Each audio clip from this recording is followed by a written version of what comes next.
வேண்டும் என்பது ஒரு பற்று, வேண்டாம் என்பது ஒரு பற்று, வேண்டுமா வேண்டாமா என்பது ஒரு பற்று.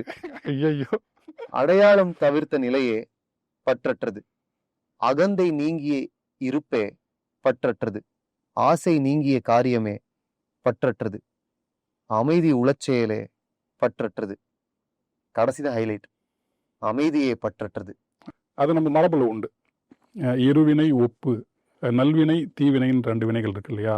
இது 2யும் சரிசமமாக பார்க்கக்கூடிய ஒரு ட்ராங்குவல் ஸ்டேட். அதை தான் நம்ம மெய்யியல் ரொம்ப ஆழமாக சொல்லுது. இது எல்லா மனிதருக்கும் வேணும். அதனுடைய ஒரு பொய்ட்ரிக் வெர்ஷனாக அல்லது ஒரு பொய்ட்ரியாக நம்ம இதை சொல்லலாம். ஓ நைஸ். இதெல்லாம் இல்லாத ஒன்று அந்த அமைதியே பற்றற்றதுன்னு சொல்கிறார்ல, அந்த அமைதிக்கு நம்ம எப்படி போகிறது? போக வேண்டியதில்லை, இப்போ ஆல்ரெடி இருக்குது அப்படிங்கிறது நம்ம மையில் இன்னொரு கான்செப்ட். எங்கேயும் அமைதி தேடாத அப்படிங்கிறது.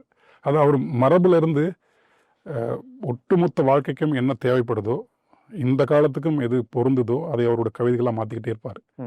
மாற்றிக்கிட்டே இருக்கிறது இல்லை, அவரோட இயல்பு அப்படி தான் இருக்குது. அவரே கவிதை. ஆமாம், வெளிப்படுறாரு, அவ்வளோதான். Call 9498010101 to avail 1 month free internet. KrishiNet, India's fastest customer support. Certified by Google, trusted by Indian Air Force, Greater Chennai Police and 20,000 families.